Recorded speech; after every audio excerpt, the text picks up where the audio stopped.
sekolah minggu GKI ini ya segitu ya. Hari ini hari Minggu sudah akhir Oktober ya. Semoga adik-adik tetap semangat sekalipun akhir bulan. Nah sekarang kita mau memuji Tuhan, tapi Kak Vena nggak sendiri karena kakak mau ajak teman kakak ya. Siapa ya teman kakak ini? Ada yang tahu siapa? Bukan Kak Yuni ya. Siapa? Iya juga bukan Kak Junius, tapi teman kakak ini adalah Kak Musa. Ya, silakan Kak Musa. Halo adik-adik, selamat hari Minggu ya. Saat ini kita mau bersama-sama memuji Tuhan, tetapi sebelumnya itu kita mau mempersiapkan hati, pikiran kita kepada Tuhan. Oleh sebab itu, mari kita ambil sikap teduhnya, sikap doanya, dan kita akan sama-sama bersaat teduh ya. Ambil waktu untuk saat teduh.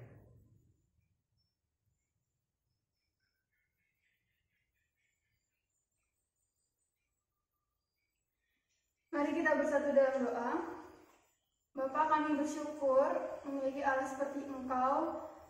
Engkau menjaga kami sepanjang malam tadi. Dan sebentar Tuhan kami mau beribadah kepadamu. Tuhan tolong kami Tuhan agar dapat semakin mengasihi Engkau, menikmati setiap ibadah dengan baik. Terima kasih Bapa, berkati ibadah kami di dalam nama Tuhan Yesus. Kami bersyukur. Amin. Amin. Oke adik-adik, saat ini kita mau memuji Tuhan. Kita mau memuji Tuhan apa ya, Kak Vena? Iya, kita karena Kak Musa dengan Kak Vena bersuka cita hari ini. Berarti kalian juga di rumah bersuka cita, betul ya Kak? Pastinya, mereka pasti bersuka cita adik-adik. Kalau bersuka cita berarti kita mau menyanyikan Happy ya ya ya. Berarti kita harus happy dong. Iya, happy. Ayo sama-sama kita happy ya adik-adik.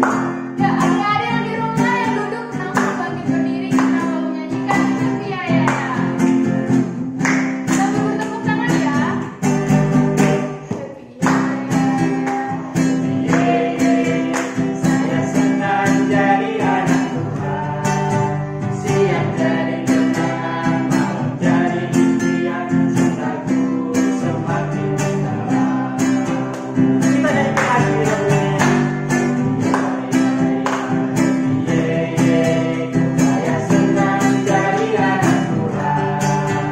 Siang jadi kenangan, malam jadi impian. Cintaku semakin dalam.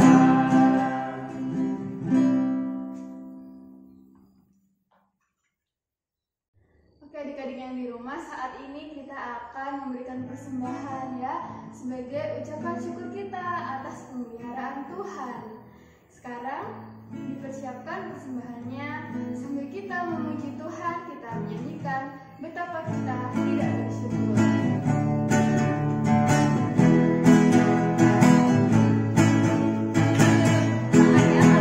Betapa kita tidak bersyukur, betapa hari kaya dan subur, laut yang luas, gunung megah, berhijau padang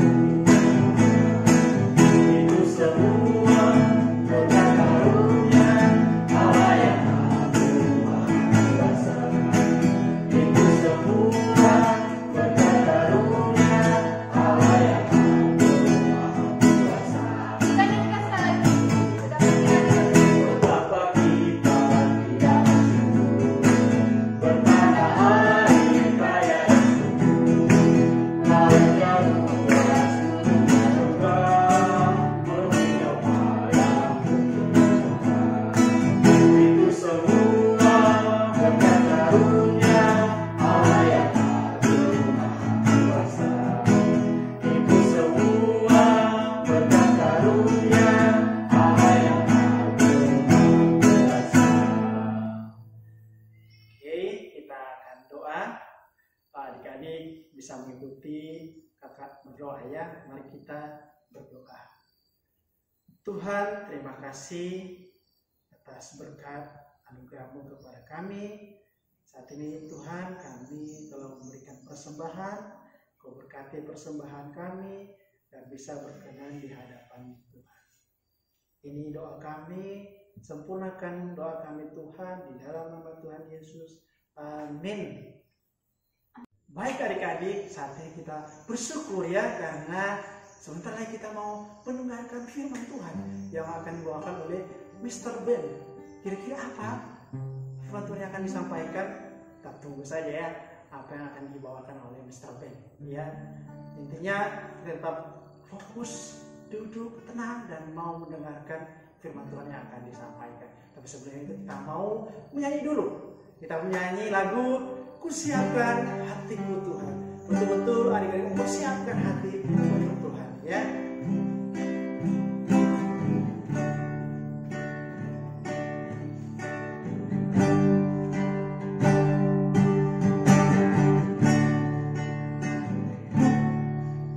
Kusiapkan hatiku Tuhan untuk dengar firman-Mu saat ini.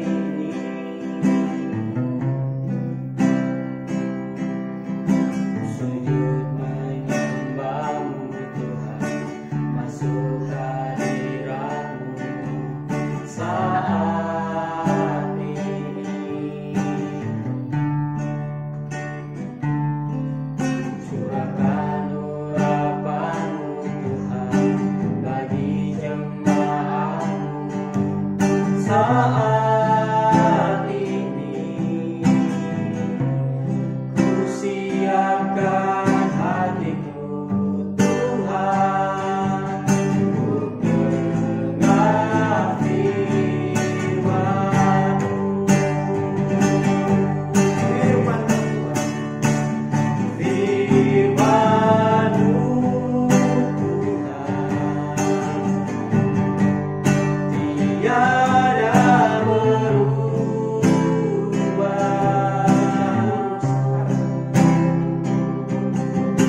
dahulu sekarang selama-lamanya tiada berubah. Firman Firman-Mu Tuhan penolong hidupku. Kusiapkan hatiku Tuhan untuk dengar firman-Mu. Shalom, selamat pagi adik-adik. Bagaimana kabar kalian? Pasti dalam keadaan yang sehat ya. Kita bersyukur karena hari ini kita masih diberikan kesempatan oleh Tuhan untuk beribadah kepada-Nya. Dan hari ini kami akan cerita. Namun sebelumnya kita lihat dulu video berikut ini ya. Ya, adik-adik sudah lihat videonya ya. Wah, sudah makin kenal siapa itu Daud? Daud ternyata adalah seorang yang sangat luar biasa. Sejak masa mudanya, dia dipakai Tuhan untuk mengalahkan musuh-musuh Israel. Orang Filistin dikalahkan, dia mengalahkan banyak musuh, bahkan Tuhan mengurapi dia menjadi raja. Tapi adik-adik, ternyata kehidupan Daud tidak hanya seperti itu saja. Sebelum kita lebih jauh, mari kita bersatu di dalam doa. Komik Alkitab Anak. Daud menjadi Raja Israel. Sumber dari Alkitab Perjanjian Lama, Kitab 2 Samuel pasal 1 ayat 5.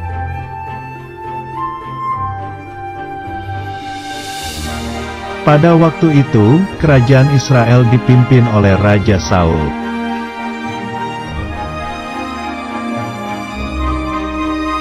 Raja Saul adalah raja pertama dari kerajaan Israel.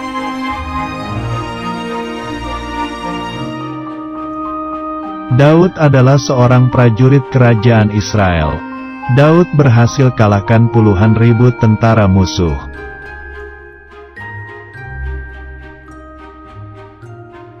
Raja Saul merasa iri hati karena Daud lebih hebat, lalu Raja Saul melemparkan tombak menangkap Daud.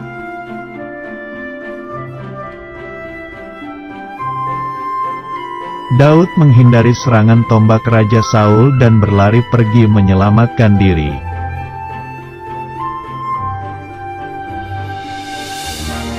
Daud bersahabat dengan Yonatan, yaitu anak Raja Saul. Yonatan melindungi Daud dari kejaran Raja Saul.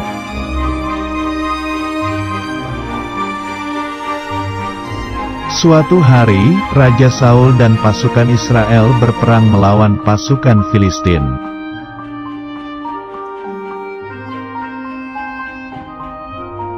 Tetapi pasukan Filistin ternyata lebih kuat. Akhirnya, pasukan Israel kalah dan melarikan diri.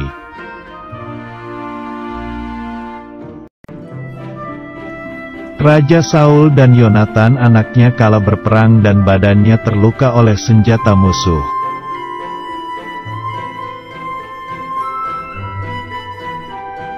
Daud merasa sangat sedih karena Yonatan sahabatnya terluka dalam perang.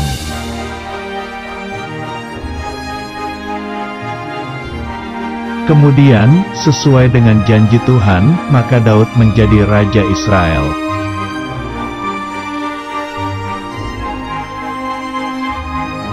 Sekarang, Daud adalah pemimpin perang dan mempunyai lebih banyak pasukan.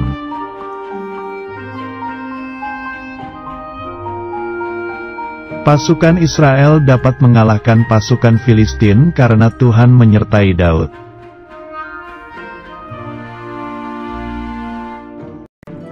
Daud menjadi Raja Israel yang terkuat dan pemberani.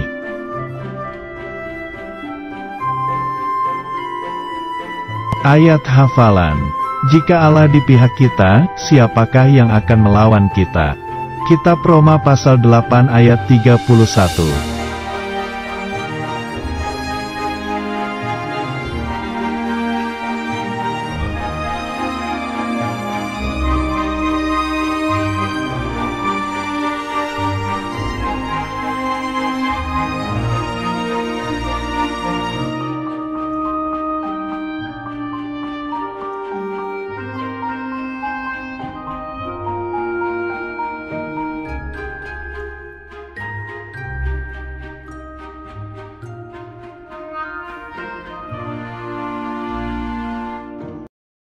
Mari kita menyiapkan Alkitab kita.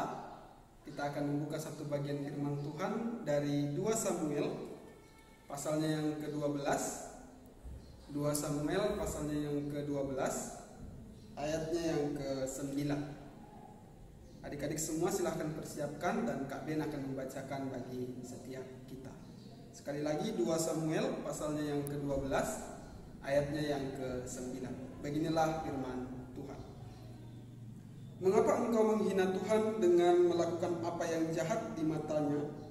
Uria orang Heti itu kau biarkan ditewaskan dengan pedang, istrinya kau ambil menjadi istrimu, dan dia sendiri telah kau biarkan dibunuh oleh pedang Bani Ammon. Nah, adik-adik, ini cerita bagaimana kemudian Tuhan mengingatkan Daud ketika dia jatuh ke dalam dosa oleh Nabi Nathan. Adik-adik tentu ingat minggu lalu cerita Kak Kesia. Masih ingat? Apa? Iya, cerita tentang dosa Daud. Nah, hari ini Kak Ben mau cerita apa sebenarnya dosa itu. Ada yang ingat? Atau ada yang sudah tahu apa itu dosa? Iya, betul sekali. Dosa itu adalah pelanggaran kepada perintah Tuhan yang bertentangan dengan firman Tuhan. Segala sesuatu yang tidak sesuai dengan apa yang Tuhan mau. Jadi ketika kita melakukan segala sesuatu, perbuatan kita yang menyimpang dari firman Tuhan, itu adalah dosa. Dosa itu kemudian membuat kita jauh daripada Tuhan, membuat kita tidak dekat dengan Tuhan. Nah, adik-adik, dosa itu diibaratkan seperti seseorang yang kemudian jatuh ke dalam lumpur hisap. Adik-adik pernah lihat lumpur hisap? Lumpur hisap itu adalah lumpur yang kemudian ketika kita masuk ke dalamnya, semakin kita bergoyang, semakin kita berusaha untuk menyelamatkan diri kita sendiri, kita tidak semakin bisa keluar dari lumpur hisap. Yang ada kita semakin ditarik ke dalam. Nah, adik-adik, dosa itu membuat kita seperti itu. Dosa itu membuat kita terus-menerus diam di tempat dan tidak bisa keluar dari sana. Akibatnya, adik-adik, kita kemudian jauh daripada Tuhan. Itulah dosa, segala sesuatu yang tidak sesuai dengan firman Tuhan. Nah, kalau kita ibaratkan dalam kehidupan kita tiap-tiap hari, dosa itu adalah ketika kita contohnya melawan orang tua, tidak dengar firman Tuhan, tidak taat kepada guru, tidak taat dan hormat kepada Tuhan dalam ibadah kita, dan banyak lagi lain. Itu contoh-contoh dosa. Nah, kita belajar lagi adik-adik daripada dosa Daud. Apa sebenarnya dosa yang telah dilakukan oleh Daud? Minggu lalu Kak Kesia sudah menjelaskan kepada setiap kita bahwa Kak Kesia menjelaskan dosa Daud itu adalah dia berzina. Masih ingat apa itu berzina? Berzina itu adalah satu bentuk pelanggaran oleh karena Daud mengambil istri orang lain yang sangat cantik menjadi istrinya sendiri. Nah, ternyata bukan hanya itu adik-adik. Dosa Daud ternyata juga merencanakan pembunuhan daripada suami Bathsheba yang menjadi istri Daud. Adik-adik, Daud itu merupakan orang yang sangat pintar dalam berperang. Dia sengaja menyusun rencana supaya Uria itu kemudian ada di medan perang yang paling depan. Tujuannya supaya apa? Supaya Uria itu kemudian mati di medan perang. Supaya apa? Supaya kemudian Uria tidak bisa lagi hidup bersama-sama dengan Bathsheba. Akibatnya nanti Bathsheba kemudian dijadikan istri oleh Daud. Jahat bukan perbuatan yang telah dilakukan oleh Daud? Itu sangat jahat. Dan hal itu membuat Tuhan marah kepada Daud. Yang lain dosa Daud yang dicatat di dalam Alkitab, bahwa Daud itu ketika kemudian di waktu-waktu yang akan datang, dia menjadi sombong. Oleh karena apa? Oleh karena dia punya pasukan tentara yang sangat luar biasa. Adik-adik, kalau diibaratkan tentara itu sangat banyak, sehingga musuh-musuhnya kemudian menjadi takut kepada Daud. Dan hal itu menjadi kesombongan bagi diri Daud. Nah, adik-adik, itu adalah dosa-dosa Daud yang kita bisa ketahui dari Alkitab. Nah, tapi adik-adik, kemudian apa yang terjadi? Bahwa dosa itu meskipun dilakukan secara tersembunyi dan Tuhan tahu dan menegur, ternyata meskipun itu diakui oleh Daud, ada dampak daripada dosa yang dilakukan oleh Daud. Adik-adik tahu apa akibatnya? Daud kemudian memiliki seorang anak daripada hasil perzinahan. Ternyata anak itu mati, adik, oleh karena dosanya kepada Tuhan. Dan yang selanjutnya, kerajaan Daud itu kemudian menjadi pecah, hancur, dan kemudian tidak bisa bersatu lagi. Bahkan yang paling mengerikan adik-adik, anaknya sendiri kemudian memberontak kepada Daud. Mengerikan bukan? Akibat dari dosa yang telah dilakukan oleh Daud. Nah, adik-adik, kita sekarang belajar bagaimana kemudian respon Daud terhadap dosa yang telah dilakukan. Apa yang kemudian dilakukan oleh Daud ketika dia jatuh ke dalam dosa? Nah, adik-adik, yang pertama, Daud itu kemudian mau ditegur. Dia ketika ditegur oleh Nabi Nathan, dia kemudian tidak merasa diri benar. Seperti Saul ketika ditegur oleh Nabi Samuel, dia berkata, aku melakukan apa yang benar di mata Tuhan. Daud tidak melakukan itu. Dia siap ditegur dan dia berkata di dalam Mazmur yang ke-51, aku telah berdosa kepada Tuhan. Dan yang kedua, respon Daud, dia kemudian mengaku bersalah. Dan dia siap untuk berubah, maju daripada kesalahannya. Dia tidak diam di tempat dan dia mau berusaha untuk kemudian hidup benar. Nah, adik-adik, apa yang kemudian kita bisa pelajari lagi dari kehidupan Daud? Adik-adik, masing-masing kita semua adalah orang-orang yang hampir sama seperti Daud. Bahkan mungkin dosa kita lebih besar daripada dosa Daud, lebih banyak daripada dosa Daud. Mungkin hidup kita lebih kacau daripada hidup Daud. Nah, adik-adik, apa yang kemudian kita lakukan? Adik-adik, masing-masing kita setelah kita ada di dunia lahir, kita sudah ada dalam keberdosaan kita. Nah, dosa itu kemudian tidak bisa kita selesaikan sendiri. Itulah sebabnya Kristus datang ke dunia untuk menyelamatkan setiap kita. Jadi dosa kita bisa kita selesaikan hanya dengan satu cara, dengan percaya kepada Kristus sebagai orang, sebagai Tuhan yang sudah menebus kita dari keberdosaan kita. Oleh karenanya, kita kemudian menjadi orang-orang yang siap untuk ditegur. Nah, adik-adik, siapa di sini yang kalau melakukan dosa, kemudian ketika diingatkan oleh papa, diingatkan oleh kakak, diingatkan oleh teman-teman, diingatkan oleh orang yang lebih dewasa, siapa di sini yang kemudian meresponnya dengan melawan? Wah, itu tidak boleh, adik-adik. Yang harus kita lakukan adalah kita siap untuk ditegur. Kalau kita benar-benar salah, kita harus siap untuk menerima teguran seperti yang dilakukan oleh Daud. Dan selanjutnya ketika kita ditegur, kita juga siap untuk berubah lebih baik. Jadi kita tidak diam di tempat, diam dengan dosa yang sama, namun kita makin hari makin baik. Ketika kita melakukan dosa, kita datang kepada Tuhan mohon ampun, dan kita mengikuti kebenaran firman Tuhan. Dan kita siap itu ditegur, dan kita juga mau mengakui kesalahan kita di hadapan Tuhan. Maka mulai dari hari ini mari kita belajar dari Daud, dari Raja Daud yang kemudian meresponi dengan benar teguran Tuhan bagi dirinya. Dan kita pun sebagai anak-anak Tuhan juga meresponi dengan benar teguran Tuhan melalui orang-orang yang ada di sekitar kita. Nah, kiranya kebenaran firman Tuhan yang singkat ini boleh menolong setiap kita anak-anak Tuhan untuk kemudian sadar bahwa kita pun orang berdosa. Oleh karenanya kita mau merespon dengan baik ketika kita ditegur, dan kemudian kita siap berubah lebih baik. Tuhan, mari kita berdoa. Bapa di surga, Tuhan, kami bersyukur untuk kebenaran-Mu yang sudah mengingatkan setiap kami. Kiranya kebenaran firman Tuhan ini boleh menolong kami untuk benar-benar menyadari keberdosaan kami, dan oleh karenanya kami boleh sadar, siap ditegur, dan kemudian hidup semakin hari semakin baik di hadapan Tuhan. Terpujilah Engkau ya Tuhan, di dalam nama Tuhan Yesus kami berdoa. Amin. Baik adik-adik, ibadah kita telah selesai. Kak Musa dan Kak Pena berharap kalian tetap bersuka cita dan tetap setia mengikuti ibadah sekolah minggu.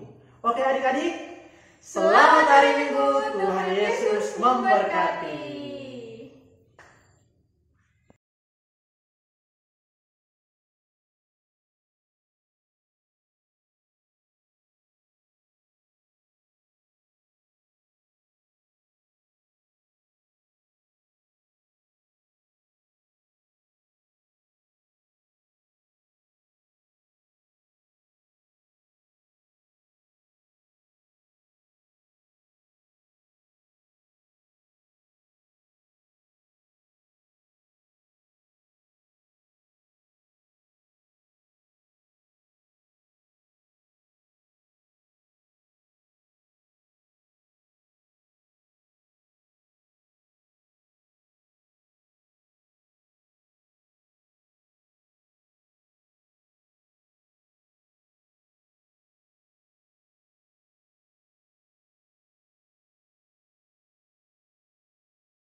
Halo semuanya.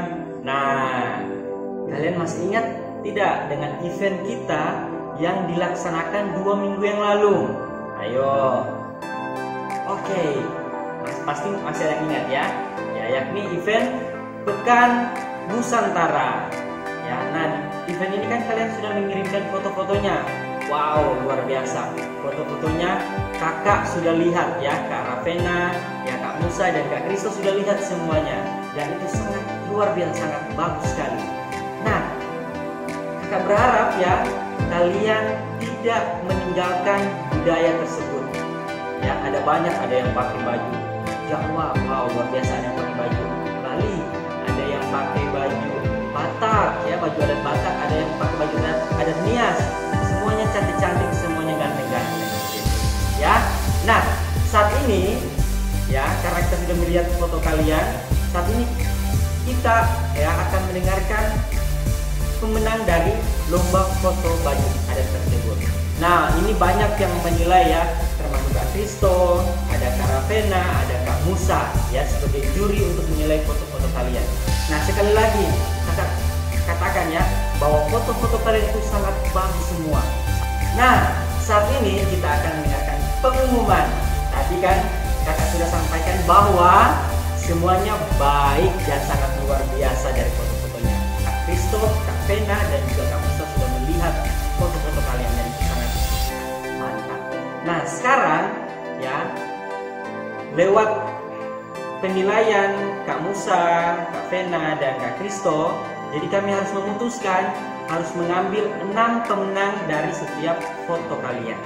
Ya ada kelas kecil, kelas besar dan juga kelas tuner gitu ya. Jadi jangan berkecil hati kalau dia tidak menang ya, karena tadi kakak sampaikan bahwa semuanya baik ya. Oke, nah kita dengarkan sama-sama siapa pemenang dari lomba foto adat tersebut. Dari kelas kecil diperoleh oleh Medifail dan juga Fritz. Tepuk tangan semuanya. Oke, kita ke kelas besar. Kelas besar dimenangkan oleh Pandis dan juga Mila. Tepuk tangan semuanya. Nah ini kelas yang di atas terbesar, yakni kelas tuner ya. Siapakah kelas tuner yang menjadi juara dari foto adat tersebut ya? Kelas tuner pemenangnya adalah Novinis dan juga Firman. Tepuk tangan semuanya. Nah kalian sudah dengarkan tadi pengumumannya ya, tentang siapa pemenang lomba foto. Nah ada satu lagi. Nah ini semuanya akan mendapatkan foto. Wow ya. Jadi sudah kita buatkan foto dari yang kalian kirimkan. Nah bagaimana caranya? Kalian bisa mendapatkan foto tersebut dengan cara kalian pergi ambil di gereja. Ya, jadi kalian bisa ambil fotonya di gereja, sudah dibuat hard copy-nya ya, sudah kalian bisa pegang. Jadi kalian bisa simpan di lemari, kalian bisa simpan di meja belajar kalian ya, di Alkitab. Jadi silakan ambil fotonya. Oke, nah begitu pengumuman pemenang untuk lomba Pekan Nusantara. Kiranya kalian tetap mencintai daerah-daerah yang ada di Indonesia. Oke, dari Kak Kristo dan Kak Ravena dan Kak Musa mengucapkan selamat hari Minggu. Bye.